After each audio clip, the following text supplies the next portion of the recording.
Nagaan Waaqayyoo kan Abbaa, kan Ilmaa, kan Hafuura Qulqulluu inni hundumaa danda'u mana jirtan bakka jirtan hundumaatti isin haa baay'atu. Akkuma beekamu kanaan dura dubbii sagalee Waaqayyoo sheerii isinii gochaan ture. Mata duree of ilaaluu jedhuun audio isaa isiniif dhiyeessan ture. Guutuu isaa viidiyoo isaatiin amma qabadhee isiniif dhiyaadheen jira. Duraan dursa obboleessi keessa lallabaa wangeelaa Takkaaleen Tasammaan jedhama. Waaqayyo guyyaa irraa yeroo gaarii nuuf kenne walii wajjin dubbii sagalee Waaqayyoo akka ilaalluuf gooftaa keenya isa yeroo kana nuuf kenneef galanni guddaan ta'u. Macaafa Yoonaas raajichaa boqonnaa 1 lakkoofsa 7 hanga 10tti sagalee Waaqayyoo walii wajjin ilaalla. Of ilaaluu mata duree jedhu walii wajjin ilaalla. Nan dubbisa iddoon kun kana booddees warri markabaa adduma addaan wanti hamaan kun sababii eenyuutiif akka nurra ga'ee beekuudhaaf kottaa muka buufannaa waliin hin jedhan. Kanaaf isaan muka buufannaan mukti Yoonaas irra bu'e. Kanarratti isaan wanti hamaan kun sababii eenyuuf nurra ga'ee, hojiin kees maali? Eessaa dhufte? Biyyi kees eessa? Sanyiin kees maali? Nutti miittiin jedhan. Inni immoo ani biricha Waaqayyoon isa gooftaa ta'e waaqarra jiraatu isa galaanaa fi lafa uume na waaqeffadhaa jedhee isaaniif hin deebise. Inni waa'ee ofii isaatii waan isaanitti himeef jarri fuula Waaqayyoo dura baqachaa akka inni jiru hin hubatan. Kanaaf isaan guddaa sodaatanii maal akkamitti akkas gootee ittiin jedhan. Galaanichi ittuma dabalee kunkuramaa waan adeemeef isaan galaanicha nurraa akka gab jedhuuf attamsi goonuree jedhanii isa gaafatan. Kanarratti Yoonaas fuudhaati galaanicha keessa na buusaa, yoos galaanichi isinirraa gabin jedha. Bubbeen humni qabeessis isinitti ka'ee kunis sababii kootiif ta'uusaa anoo beekeeraa isaaniin jedhe. Jarri immoo markabicha deebisanii gara lafaatti baasuudhaaf jabeessanii immoo kan garuu kunkuramuun galaanichaa isaanitti dabalaa waan adeemeef kana gochuun hin danda'amne. Yommus isaan Waaqayyo isaa galaanaaf lafa uume waammatanii adaraa yaa Waaqayyo lubbuu namicha kanaa norkaa barbaaddee nuyi balleessin akka warra dhiiga namaa balleessis nun lakkaa'in yaa Waaqayyo kan akkasitti tolutti situ hojjetee jedhan. Yoonaasiin immoo fuudhanii galaanicha keessa buusan. Galaanichis kunkuramuu isaa isa sodaachisaa in dhaabe. Jarri ittuma guddisanii Waaqayyoon in sodaatan. Maqaan isaa barabaraan kan eebbifame haa ta'u. Sagalee walii wajjin ilaallu kana keessatti waa'ee Yoonaasiin qabannee Waaqayyo ergaa baay'ee namatti tolu baroota kanaaf ergaa barbaachisaa ta'e nutti dubbachaa jira. Tarii of ilaaluu mata duree jedhu kana jalatti wantoonni nuti ilaallu yeroo ammaa kana keessumaa tajaajiltoonni waldaan kiristiyaanaa dhimma hojii wangeelaa irratti kan bobba'an martinuu of ilaaluu akka qabnu ofitti deebinee of akka sakattaanuudha.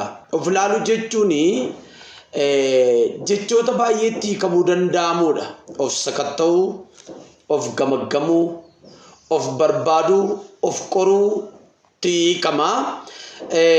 Gara kutaa kanatti yeroo deebinu macaafa kana kan barreesse Yoonaas raajichaadha. Bara mootummaa Yerobi'aam isa lammaffaa bara 793 hanga bara 753 dhaloota Kiristoosiin duraadha kan barraa'e. Macaafni kun kan barreeffameef mootummaa kaaba Israa'eliif barraa'e. Qabiyyeen isaa jaalala Waaqayyoo ilmaan namaatiif qabu, keessumattuu saba Naanawwee badaa jirtu, saba Naanawwee sababa cubbuu isheetiif sababa Waaqayyoon yakkisiiftee fi yeroo isheen badaa jirtu argina. Kanaaf egaa Waaqayyoo akka isheen badduu hin barbaanne eenyu Naanawween akka isheen badduu waan hin barbaanneef Waaqayyoo Naanawweetti jaalalaa fi ho'a agarsiise. Qabiyyeen macaafa kanaa egaa inni guddaan jaalala Waaqayyoo ilmaan namaaf qabudha. Yoonaasii fi Amoos bara wal fakkaatu naannoo tokkottidha kan isaan tajaajilaa laachaa turan bara wal fakkaatu naannoo tokkotti tajaajilaa turan. Yoonaas abbaan isaa Amiitiyaa jedhama. Amiitiyaa jechuun immoo amanamaa jechuudha. Yoonaas jechuun mataan isaa gugee jechuudha. Gugee jechuun nagaa jechuudha. Walumaa galatti ergamaan kun ergamaa nagaaf amanamu. Abbaan isaa nagaa. Yoonaasumti kun immoo abbaan isaa amanamaa. Yoonaasumti kun immoo nagaa ergamaa nagaa jedhamee waamama. Kan Waaqayyo irra guddeessa namicha kana filateef iyyuu ergama isaatu ergama nagaati. Nagaa labsuudha.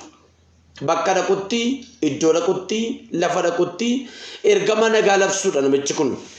Yoonaas garaa qurxummii keessaa halkan sadiif guyyaa sadii kan ture namoonni baay'ee beektonni macaafa qulqulluu irratti yeroo dubbatan fakkeenya du'ee du'aa ka'uu gooftaa keenya Yesuus jedhanii yeroo isaan itti dubbatan argina. Haa ta'u egaa Waaqayyo maaliif Naanawwee kana akka isheen hin banne barbaade? Maaliif? Naanawween maali? Maalummaa Naanawwee kana waliin ilaalla. Naanawween bara Asoor biyya lafaa bitaa turteetti magaalaa guddittii Asoor turte. Bara Asoor biyya lafaa bitaa turteetti magaalaa guddittii Asoor turte. Kan Waaqayyo akka Naanawween hin banne barbaadeef saba isaa dubbachuu barbaadeen. Magaalaa Naanawwee kan hundeessee ilma Kuush akaakayyuu Kaam ilma Noy Naamuruud namicha jedhamuunitu hundaa'e. Laala magaalaan kun magaalaa Waaqayyoon hin beekne magaalaa Waaqayyoo irraa galagaltee yoo taate iyyuu jalqaba magaalaa kana kan hundeesse namoota Waaqayyoon sodaatanidha. Magaalaa kana rakka koo jira. Maaliif Waaqayyoo abaddu? Maaliif doolchuu barbaadan? Magaalaa kakuun irra jirudha. Magaalaa kakuun hundoofte magaalaa namni Waaqayyoo hundeessedha. Asumaan ergaa koo dubbachuu kan hin barbaadu kakuun sirra jiraannaan sagaleen sirra jiraannaan hin baddu. Araara isaatiin si ilaala Waaqayyo. Bara mootummaa Asooritti Naanawween guddina isheerraan kan ka'e tilmaamaan kan isheen itti baay'inaan kan isheen itti beekamtu magaalaa addunyaa kanaati. Magaalaa addunyaa kanaati. Bal'inni ishee kiiloomaayilsii yookaan immoo kiiloomeetirii mana Yoonaas irraa kan isheen fagaattu kiiloomeetirii 5dha. Waaqayyo maaliifitu Yoonaasiin filate Naanawweetti erguudhaaf yoo inni raajii naannoo isheetti dhiyoo jirudha Yoonaas. Yoonaas kun yeroo ammaa kana kiiloomeetira hedduu darbanii dhufaniitu Waaqayyo sitti nu ergedanii yerootti raajonni magaalaa tokko seenanii magaalaa tokko jaallatanii keessatti hafan baay'ee isaa argina. Ammallee badaayyuu wanta akkasiin jiru waggoota 6, 7, 8 fuuldura namoonni callisanii mashaantaa qabatanii dhufanii mana namaa seenuudhaan waldaa seenuudhaan ergaa qabna kan jedhan baay'een isaanii jiru. An akka kootti inni kun ergaa Waaqayyo kennuu danda'a meebii hin beeku. Garuu Waaqayyo biyya biraatti nama ergu. Ollaadhuma kan jiru erge Naanawweetti Yoonaasin. Manni jireenya Yoonaasii fi Naanawwee gidduu kiiloomeetirii 800 qofa walirraa fagaata. Yookaan maayilsiitti hojii jirru maayilsii 500 walirraa fagaata. Naanawween guddinni magaalaa isheetiidha. Karaa tokko lixanii karaa tokko keessaa bahuudhaaf guyyaa 3 akka namatti fudhatu kaartaa magaalattiirraa argattu isa kana. Macaafa Yoonaas kana egaa bakka gurguddaa 4tti qoonnee ilaaluu dandeenya. Bakka gurguddaa 4tti qoonnee ilaalla. Inni tokkoffaani Waaqayyo Yoonaasin akka inni Naanawweetti dhaqee lallabee yaada garaa geeddarachiisuuf waamicha godhuusaa argina. Keessumaa boqonnaa tokko irratti jechaadha. Waamichatu ta'eef akka maal ta'uuf akka inni dhaqee lallabee Naanawwee yaada garaa geeddarachiisuuf Waaqayyo waamicha godheef. Eenyuuf? Yoonaasiif. Kutaa lammaffaan Yoonaas kuni Naanawweetti lallabuu irraa karaa biraa yookaan immoo biyya biraatti jalaa baqachuudhaaf yeroo inni itti magaalaa Tarshiishiin deemuudhaaf haalota tokko qophiitu yeroo inni itti socho'aa jiru argina. Waaqayyo jalaa miliqee deemaa jira. Akka dhaqee biyya Naanawweetti lallabneefitu bahee deemaa jira. Maaliif jettanii yoo ilaaltanii ani karaa lama ilaale jalaa deemuu isaa kana. Yoonaas Naanawweetti lallabuu fedhii hin qabu. Sababiin isaa Yoonaasiif Naanawwee gidduu garaagarummaan jira. Jibbi sanyummaa gidduu isaanii jira. waaqayyo gaafanni ani naanawwee balleessuufan jedha akka isheen hin banneef dhaqii yaada garaanaa geddarachiisi adeebi'ani jedheetti dubbate Yoonaasitti waan tolle irratti fakkaatu jechoota ni dubbate irraantu jira addana maayidhe atoo yoon naqee itti dubbadhe yoon naqee itti lallabe isa yaadde dhiifta ati balleessuu dhiifta jedhe Yoonaas akka jechuun Yoonaas kuni ergamaa nagaa ta'uyyuu malee keessa isaa kan jiru jibbi sanyummaa jira akka naanawween baddu barbaada namichi kun naanawween cubbuu isheetiin yakkaa isheetiin akka isheen baddu barbaadeera sababa kanaaf dhaqee lallabu dhaqee yaada garaan geddarachiisu jechuudhaan biyya Tarshiishiin deemuudhaaf yeroo inni itti naggaadota wajjin markaba kireeffatee yookaan immoo tikkeettii markabaa fudhatee gara biyya Tarshiishitti imaluu argina. Asumaan ergaan isiniif qaba tajaajiltoonni mana waaqayyoo keessa tajaajiltan akkasumas paasterii taatanii mana amantaa tokkotti hojii wangeelaa hojjechaa kan jirtan raajonni wangeelaawonni dubbii sagalee waaqayyooti nama sanyiif lagaan qomoon addaan hin qoodu jibba Yoonaas keessa jiru kana isin keessas hin jiraata yoo ta'e akkasin of keessaa kuttan nan barbaada Yoonaas hin barbaanne dhaqee lallabu jalaa badee deemuuf ka'e waaqayyo garuu mataa maree isa eege arrayyuu jira wangeelatu lallabanii waan garagaraa keessa makuun wangeelatu lallabanii waan ofii isaanii keessa ka'anii dubbachuun jira inni kuni gonfoon qabu waaqayyos immoo hin barbaadu akkasii isa nutti kenname wangeela yoo dubbate gaariidha kanaaf egaa Yoonaas yeroo nuti jalaa deemu argina lammaffaan isaa inni sadaffaanii kutaani guyyaa irraa kana irratti barsiisu ituu deemaa jiru galaana irratti bubbeen guddaan Yoonaasitti ka'uusa bubbee guddaatu Yoonaasiif namoota Yoonaasii wajjin jiran irratti ka'e kan nama dhibu jechoota namoota asirraa gaafatan kana yoo laallu sababii eenyuutiif lolamaa jirra sababii eenyuutiifitu lolamaa jirra maaliif lolli kun nurratti ka'e sakatta'insa geggeeffame bidiruu Yoonaas keesseeru sana keessatti sakatta'insa guddaatu geggeeffame wal fattashan wal ilaalan yeroo kana namni hundumtuu test of godhe namni hundumtuu of ilaala Yoonaasis immoo bidiruu sana keessa jira waan ta'eef erga of ilaalanii booddee erga of qoratanii booddee ixaa buufatan namoonni bidiruu sana keessa jiran gaafa ixaa buusanii ixaan naqee irra bu'ee Yoonaas irra bu'e yeroo sanatti ixaan baay'ee ixaatti baay'atama nama Yoonaas irra gaafa bu'uu Yoonaasin qoratan ati eenyudha eessa dhaqaa jirta nama eessaati ati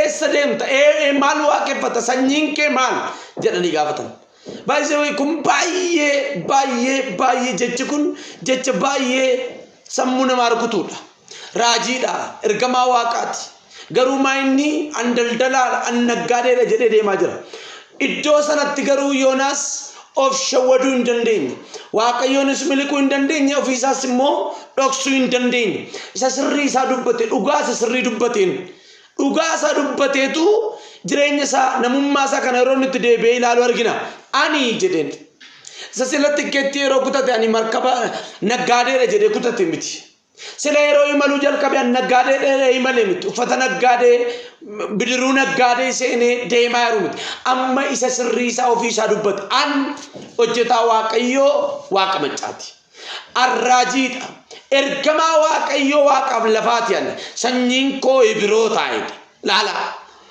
akka kanatti yeroo nuti ofii isaa isa sirrii dubbatu argina arfaffaa irratti erga of ilaale erga ofii isaatti deebi'e erga gara jireenya isaatti gara ergama isaatti deebi'e naanawweetti dhaqee lallabee naanawwee yaada garaa geddarachiisee naanawwee waaqayyoof deebisuu isaati walumaa galatti kutaan kuni kan dubbatu bakka afuritti qoodamaa bakka arfan kan dubbate egaa dubbii sagalee waaqayyoo kana keessaa dubbii sagalee waaqayyoo Yoonaas ituu ofii isaa hin ilaalin kan nuti ilaallu of ilaaluu kana keessatti Yoonaas adeemsa isaa kana keessatti deddeebisa adeemsa isaa kana keessatti ituu ofii isaa hin ilaalin ituu ofii isaa cheekin godhin ofii isaa ofiin saaxilini miidhama gurguddaa miidhame qaba arrumallee tajaajiltoonni baay'een jettee namaan aizoo namaan jedhi waaqoo si duukaa jiraadhaan baay'een isaanii waldaa bananii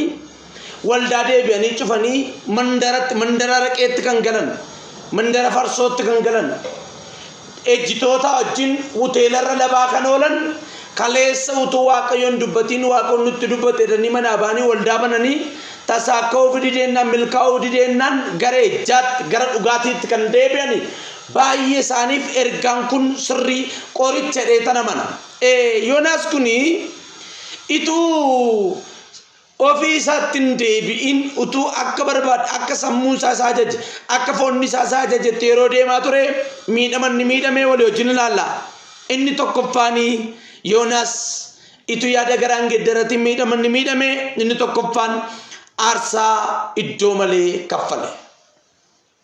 Aarsaa iddoo malee kaffale jechuun waaqayyoo biraa galata kan hin qabne waaqayyoo biraa gonfoo kan hin qabne dadhabbii akkasumaan jechaadha. Yeroo tokko waldoota 3-4 gidduutti waldaa banuudhaan manni kiraayee 50,000 60,000 natti dhufe jechuudhaan raajonni keenya baay'een namoota yerootti gargaarsa gaafannu jirra aarsaan kaffalaa jira hangan soofaa koo gurgurutti hangan laaftoppii mana keessa gurgurtaan mana koo keessa mi'a gurgurutti ni gatiin kaffale wangeelaaf gatii kaffalaa raadhu eeyyee gatii kaffalte garuu gonfoon qabu soofaa mana keetiyyuu gadi baasi gurgurii qodaa mana keessaa iyyuu gadi baasi gurgurii wanta galata hin qabnetti gatii kaffalte waan galata hin qabnetti gatii kaffaluun waaqayyoo nama oolchu aarsaa iddoo malee kaffaluun salphina kanaaf namichi kun baasii gara Tarshiishiin naquudhaaf baasii hundumaa baasii wangeelaaf waan baasii isinitti hin fakkaatin baasiin kun hundumtuu aarsaa iddoo maleeti aarsaa iddoo malee kaffaluurraa waaqayyo si haa baraaru. Inni lammaffaanii namichi kuni ituu yaada garaa hin geeddaratin utuu of hin ilaalin utuu of hin sakatta'ini miidhame inni lammaffaan ikkonoomiidhaan yeroo inni itti miidhame argina.